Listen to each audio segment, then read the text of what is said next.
तो आज की वीडियो का टॉपिक मेरी अब तक की बनाई हुई वीडियो के सारे टॉपिक्स में से सबसे इंपॉर्टेंट टॉपिक है, क्योंकि आज की वीडियो का टॉपिक आपको एक ऐसा रास्ता प्रोवाइड करवाएगा जिस रास्ते पे 2-3 कदम आगे चलने के बाद ही आपकी लाइफ की बड़ी से बड़ी प्रॉब्लम्स सिर्फ एक लाइफ की सिचुएशंस बन जाएंगी। अब मैंने ये नहीं कहा कि लाइफ में प्रॉब्लम्स नहीं आएंगी, मैंने ये भी नहीं कहा कि लाइफ की प्रॉब्लम्स चेंज हो जाएंगी। लाइफ की प्रॉब्लम्स भी सेम रहेंगी, सेम अमाउंट में लाइफ की प्रॉब्लम्स आएंगी, लेकिन स्टिल आप हर प्रॉब्लम को प्रॉब्लम ना देखकर सिर्फ एक सिचुएशन की तरह देखोगे। अब प्रॉब्लम्स और सिचुएशंस में अंतर क्या है, मैं आपको एक एग्जांपल देकर समझाता हूं। फॉर एन एग्जांपल, एक पर्सन ट्रैफिक में फंसा हुआ है। उस पर्सन के लिए ट्रैफिक एक बहुत बड़ी प्रॉब्लम है, लेकिन एक पर्सन बिल्डिंग के ऊपर खड़ा है और वो उस ट्रैफिक को देख रहा है। उस पर्सन के लिए वो ट्रैफिक सिर्फ एक लाइफ का इवेंट है। इन दोनों पर्सन में डिफरेंस सिर्फ इतना है कि ये वाला पर्सन जो ट्रैफिक में फंसा हुआ है वो ट्रैफिक से बहुत ज्यादा परेशान है, लेकिन ये वाला पर्सन ट्रैफिक से 1% परेशान नहीं है, वो इवन एंजॉय कर रहा है उस सीन को।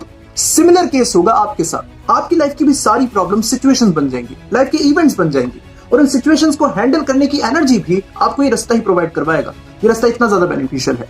तो थंबनेल से आपको पता ही चल चुका होगा कि आज हम किस रास्ते के बारे में बात कर रहे हैं। आज हम बात कर रहे हैं भक्ति के रास्ते की, डिवोशन के रास्ते की। देखो, जिन जिन पर्सन ने ये बात सुनते ही इस वीडियो को हटाने का मन बना लिया है, मैं बस उन सबसे इतना कहना चाहता हूं कि भाई गिव मी अ चांस। आज हम इसी चीज के ऊपर बात करने के लिए यहाँ पर बैठे हैं कि why devotion is needed in our life.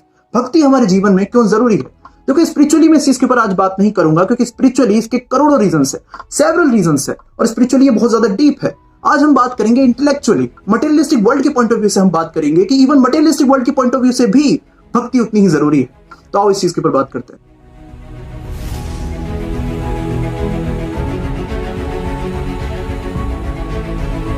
तो इस वीडियो को स्टार्ट करने से पहले मैं आप सबसे एक छोटा सा क्वेश्चन पूछना चाहता हूं कि आज के टाइम में ज्यादातर मनुष्य कर्म क्यों करते हैं, उनके कर्म करने का सबसे बड़ा कारण क्या है, उनके कर्म करने का सबसे बड़ा एनर्जी सोर्स क्या है। तो आप में से मैक्सिमम लोगों को इस चीज का आंसर पता होगा कि उनके कर्म करने का सबसे बड़ा कारण है रिजल्ट्स। ज्यादातर मनुष्य कर्म सिर्फ इसलिए करते हैं क्योंकि उन कर्मों के बदले उन्हें मन चाहे रिजल्ट चाहिए। अगर उन कर्मों के बदले उन्हें मन चाहे रिजल्ट मिलना बंद हो जाए तो वो कर्म करने में कोई रुचि नहीं दिखाते, वो बहुत ज्यादा परेशान हो जाते हैं। ऐसा मनुष्य जब अपने जीवन में धीरे धीरे इवॉल्व होता है तो उसे समझ में आने लगता है कि कर्म करना तो उसके हाथ में है, लेकिन रिजल्ट्स उसके हाथ में है ही नहीं। जब उसे ये एक्सपीरियंस होता है तो वो कर्म सिर्फ इसलिए करता है क्योंकि उस समय उसका कर्तव्य उससे वही कहता है। ऐसा मनुष्य कर्म करता है या तो अपने समाज के लिए, या अपने परिवार के लिए, या अपने देश के लिए। तो ओवरऑल हम मनुष्य के जीवन को 3 स्टेजेस में डिवाइड कर सकते हैं कर्म के बेसिस पे। सबसे पहले आएगी बेसिक स्टेज, जिसमें मनुष्य अपने सारे कर्म करता है रिजल्ट्स के लिए। दूसरी स्टेज आएगी मेडाइवल स्टेज, जिसमें मनुष्य अपने सारे कर्म करता है कर्तव्यों की वजह से। तीसरी स्टेज आएगी सुप्रीम स्टेज, जिसके बारे में मैं आपसे वीडियो के एंड में बात करूंगा। सबसे पहले बात कर लेते हैं फर्स्ट स्टेज, बेसिक स्टेज के बारे में। तो बेसिक स्टेज में मनुष्य के अंदर कर्म करने की पूरी एनर्जी आती है फल के प्रति उसकी चाह से। जितनी ज्यादा उसमें फल के प्रति चाह होती है, उतनी ज्यादा उसमें एनर्जी आती है कर्म करने की। ऐसा मनुष्य काइंड ऑफ प्रकृति से एक बिजनेस करता है कि उसने आज तक जितने भी कर्म किए हैं उन सभी कर्मों के बदले उसे मन के अनुसार फल चाहिए।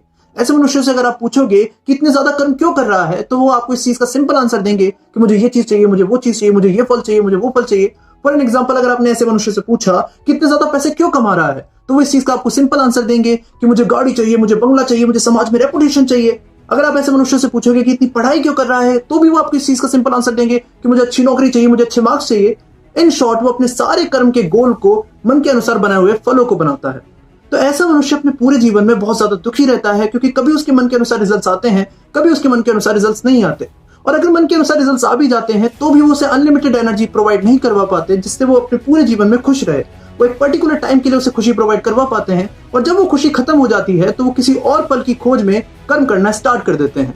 ऐसे मनुष्य का पूरा जीवन अंधकार में बीतता है।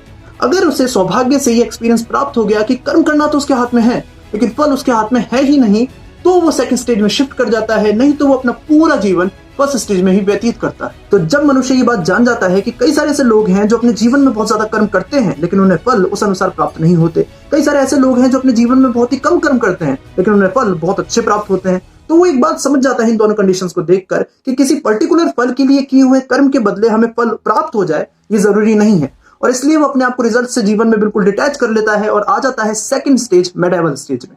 इस स्टेज में मनुष्य जितने भी कर्म करता है वो सिर्फ और सिर्फ अपने कर्तव्यों की वजह से करता है। इस स्टेज में मनुष्य कर्म करता है या तो अपने परिवार के लिए, या अपने समाज के लिए, या किसी पर्टिकुलर मनुष्य के लिए, या अपने देश के लिए। इस स्टेज का मनुष्य कर्मयोग के कई सारे कॉन्सेप्ट्स को अपने जीवन में अप्लाई कर लेता है, लेकिन इस स्टेज को पूरी तरह से कर्मयोग में नहीं कहूंगा, क्योंकि इसकी कई सारी लिमिटेशंस में से सबसे बड़ी लिमिटेशन ये है कि इस स्टेज में मनुष्य को कर्म करने की सफिशिएंट अमाउंट में एनर्जी नहीं मिलती, क्योंकि एनर्जी का सबसे बड़ा सोर्स है सुख और आनंद, जो इस स्टेज में सबसे कम होता है। कम एनर्जी मिलने के कारण मनुष्य अपना कर्म फुल पोटेंशियल के साथ नहीं कर पाता और एक फॉर्मेलिटी की तरह करता है, और अगर फुल पोटेंशियल के साथ कर भी लेता है तो कुछ समय बाद वो उन कर्मों से थक जाता है। ऐसे मनुष्य का जीवन बहुत ज्यादा कठिनाइयों भरा, थका हुआ और बोरिंग हो जाता है। धीरे धीरे उसके अंदर जीवन जीने की चाह भी खत्म होने लगती है और वो एनर्जी की खोज में बढ़ता है तीसरी स्टेज की तरफ। तो अब मनुष्य को ये बात समझ में आ जाती है कि अगर वो सिर्फ रिजल्ट्स के लिए वर्क करेगा तो भी उसे दुख ही प्राप्त होगा, और अगर वो सिर्फ कर्तव्यों के लिए वर्क करेगा तो भी उसे सुख, आनंद और सफिशिएंट अमाउंट में कर्म करने की एनर्जी प्राप्त नहीं होगी। तो अब मनुष्य ऐसा क्या करे कि चाहे उसके जीवन में सुख आए, दुख आए, सक्सेस आए या फेलियर आए, वो हमेशा हाई पोटेंशियल के साथ वर्क करे और सिमिलर एनर्जी के साथ वर्क करे। तो इसका आंसर हमें मिलता है तीसरी स्टेज, सुप्रीम स्टेज में। इस स्टेज में मनुष्य ये बात समझ जाता है कि अगर वो डिवोशन को अपने मन के अंदर धारण करेगा और फिर कोई कर्म करेगा तो हमेशा वो हर कर्म को हाई पोटेंशियल के साथ करेगा, क्योंकि डिवोशन एक स्वीटेस्ट फीलिंग है जो आपके मन के अंदर आपको सुख और आनंद प्राप्त करवाती है, वो भी हर समय। तो इस स्टेज में मनुष्य को फर्क नहीं पड़ता कि उसके जीवन में सुख है, दुख है, वो सक्सेसफुल है या वो फेलियर है, वो हमेशा अपने मन के अंदर आनंदमयी और सुखमयी फील करता है। ऐसा मनुष्य अगर बार बार फेल भी होता है तो भी वो खड़ा होकर उसी वर्क को सेम पोटेंशियल के साथ दोबारा करता है, और बिलीव मानो ऐसा मनुष्य अपने पूरे जीवन में बार बार सफल होता है और हमेशा सुखी रहता है। मनुष्य अपना पूरा जीवन लगा देता है शाश्वत सुख और शाश्वत आनंद की खोज में, और उसकी यात्रा समाप्त होती है डिवोशन पर आकर, भक्ति पर आकर। कई सारे ऐसे मनुष्य हैं जिनकी यात्रा बेसिक स्टेज पर समाप्त हो जाती है, कई सारे ऐसे मनुष्य हैं जिनकी यात्रा मेडाइवल स्टेज पर आकर समाप्त हो जाती है, और बहुत ही कम ऐसे सौभाग्यशाली मनुष्य हैं जिनको अपने जीवन में भक्ति प्राप्त हो पाती है और वो सुप्रीम स्टेज तक आ पाते हैं। आज मैंने स्पिरिचुअली इस चीज के ऊपर बात नहीं करी, क्योंकि स्पिरिचुअली मैं आपको बोलकर ये फील नहीं करवा सकता। आपको इस रास्ते पर स्वयं चलना होगा, भगवत गीता आपको स्वयं से पढ़नी होगी। मेरा इस वीडियो से मोटिव सिर्फ इतना ही था कि मैं आपको इस रास्ते का महत्व बता सकूं, आपको ये रास्ता दिखा सकूं। उम्मीद है आपको मेरी इस वीडियो का मोटिव समझ में आया होगा। अगर आपको मेरी इस वीडियो का मोटिव समझ में आया और अगर आपको लगता है ये मोटिव औरत तक भी पहुंचना चाहिए तो इस वीडियो को शेयर कर दें। मैं मिलता हूं आप सबसे नेक्स्ट वीडियो में, तब तक के लिए जय श्री कृष्ण।